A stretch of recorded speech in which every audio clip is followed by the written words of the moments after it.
Friends and family of YouTube, today we're going to talk about a 2007 Honda Accord EX Coupe with a 5-speed manual and the 2.4 liter 4-cylinder. This is a very cool car in alabaster silver over gray cloth interior, and this video goes out to my friend Mark, specifically in Colorado. This is Mark's car, and he is in a position where health-wise he's no longer been able to drive the car and enjoy it as it's meant to be driven. So he reached out and has given me the opportunity to be the lucky caretaker and steward for this uber rare 2007 Alabaster Silver Accord. The odometer on this car, you won't believe, only has 45,800 miles, and Mark is the original owner. He took delivery of the car on May 12th of 2007 from Fisher Honda in Boulder, Colorado, with 22 miles on the odometer. And so all of those miles that have been added are his. The car has been, to say it's well kept is really not doing it justice. The car is absolutely immaculate, and I'll show you a little bit about that here in a little while, about the documentation that came with it, the service history. Everything about it has just been to the ultimate degree, kind of like how I do it myself. So that's the long story short of how Mark and I connected. Super gracious thanks going out to him for letting this car spend some time in Arizona.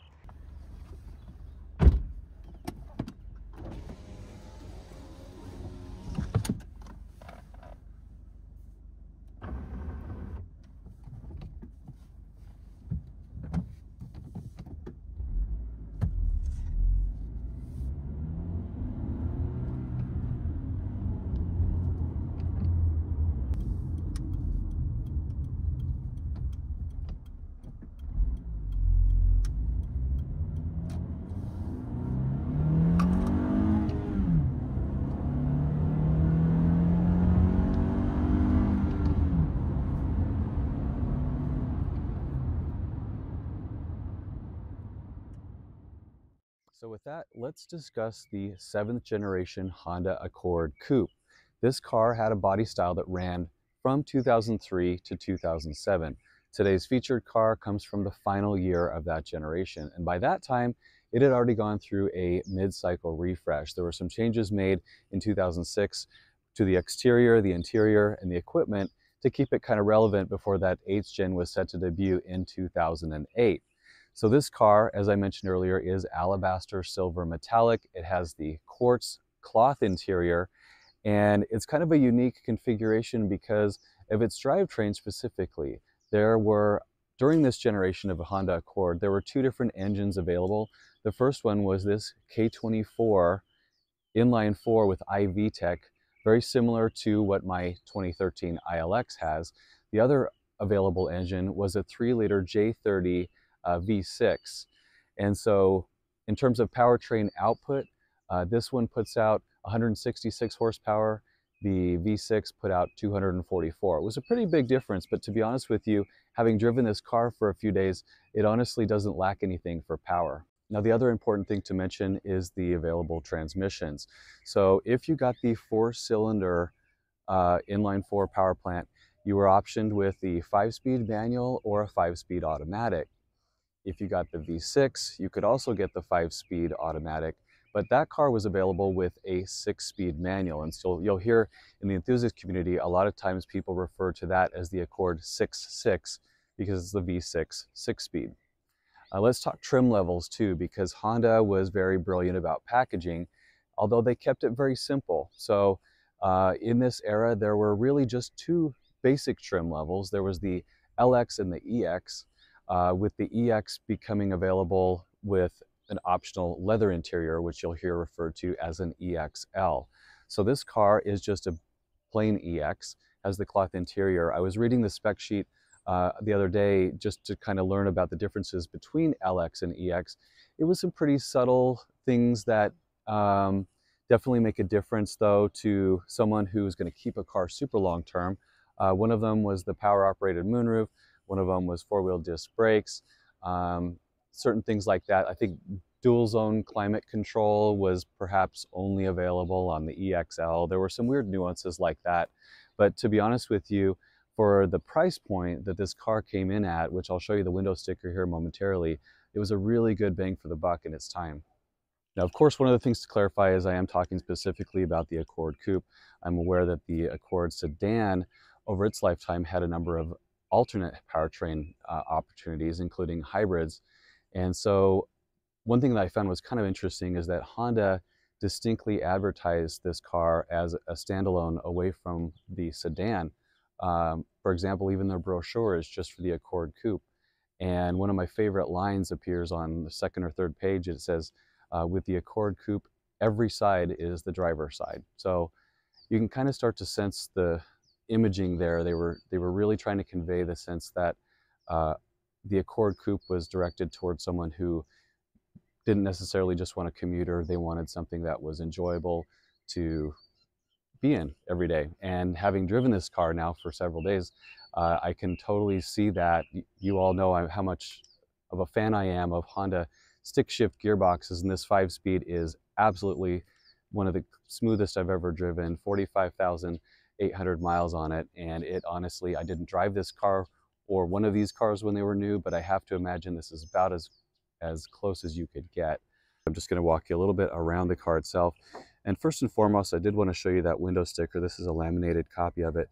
The car final assembly took place in Marysville, Ohio. And like I said earlier, it was a high value for its price point. The retail price of the two-door EX with a 5-speed and 2.4 liter was $22,650, and then $23,245 with destination. But you can kind of see the spec sheet here. Not going to get into a lot of the nitty gritty there, but great on gas, 2634 EPA ratings. And it's cool that Mark saved all of this documentation and as well as a bunch more that I'm going to show you when we get back to the house. But as far as the walk around goes, this car has attractive lines all the way around. I do remember when this came out in 2003, it was definitely one of the more rounded Accords that I remember, even though you see that triangular design language in the headlights and taillights a little bit. Now the EX 4-cylinder received 16-inch wheels like this design, although on the V6 6-speed, I'll tell you about those later, but those of you in the community will remember that car actually had pretty much copycat wheels from the 0203 Acura TL Type S.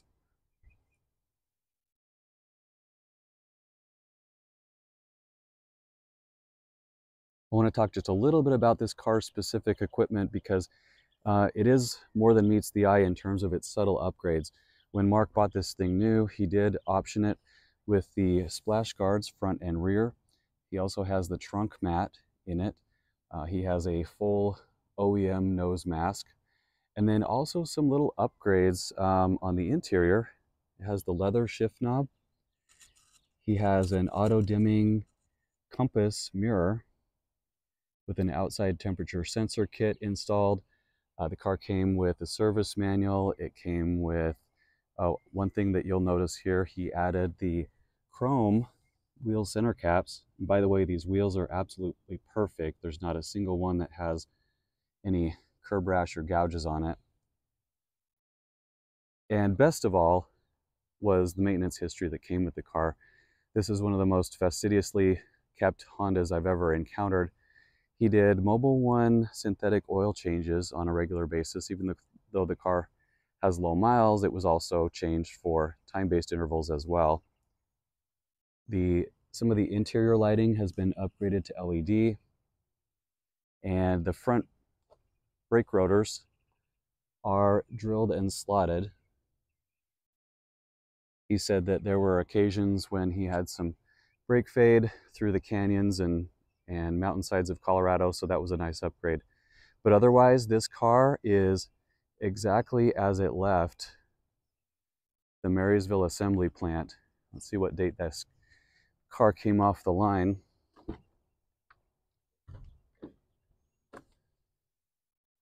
April of 2007. So this car did just celebrate its 17th birthday.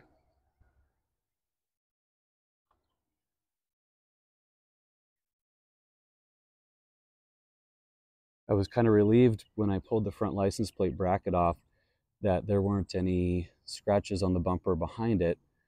Arizona is one of those great states that does not issue front plates, so that was one of the first things to happen, was pulling that off.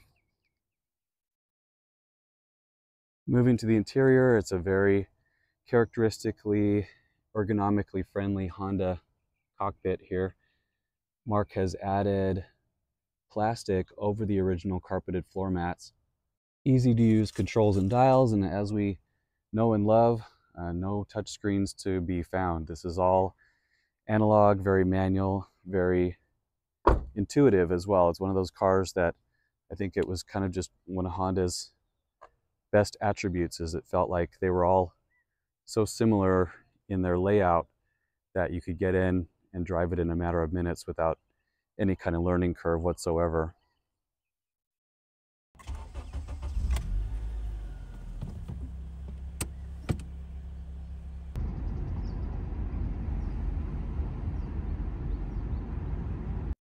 Now for the bookkeeping, which most of you know is kind of a guilty pleasure of mine. I'm all about this paperwork and documentation. This Accord Coupe was one of the best documented cars I think I've ever seen in my life. It came with not only the manuals and the customary stuff that came with the car when it was new, the window sticker, the original purchase contract, a handwritten maintenance log in addition to an Excel version, the brochure, and I'll show you real quick what I was talking about earlier in terms of the wheel and tire setups. One of my favorite looks ever was this one right here with the Accord EX V6. This is a beautiful example. I believe that's San Marino red, and those were definitely a knockoff of the second gen TLS wheels, which are a great blocky, timeless design. That's the brochure, and then a huge factory service manual here. And then this is perhaps the best part. This car came with not only a folder, it came with multiple folders according to topic or content. We have the original license plates that came with the car when it was new, every inspection emission report back to when it was new, every license and registration for the last 17 years. Like I said, the sales contract, maintenance receipts. Mark did most of his own maintenance, if not all of it. And this car has been inexpensive, dare we say, to maintain, as one would expect. It's the same basic powertrain with the engine anyway as my ILX, which has needed nothing more than a starter in 246,000 miles. There's a folder for the accessories, and then miscellaneous is kind of a grab bag. This has a little bottle of touch-up paint. It has some miscellaneous parts like clutch and brake pedal pads and key tags, the original radio code, things of that nature. So where I would typically convert all this to my binder-based filing system, I'm actually going to leave this one exactly as it's laid out because I love the sense of organization here, and I think it really is part of the car's history that it's been kept up that way. So I think it's appropriate that it continues. So needless to say, this is an incredibly well-kept and well-documented Accord Coupe.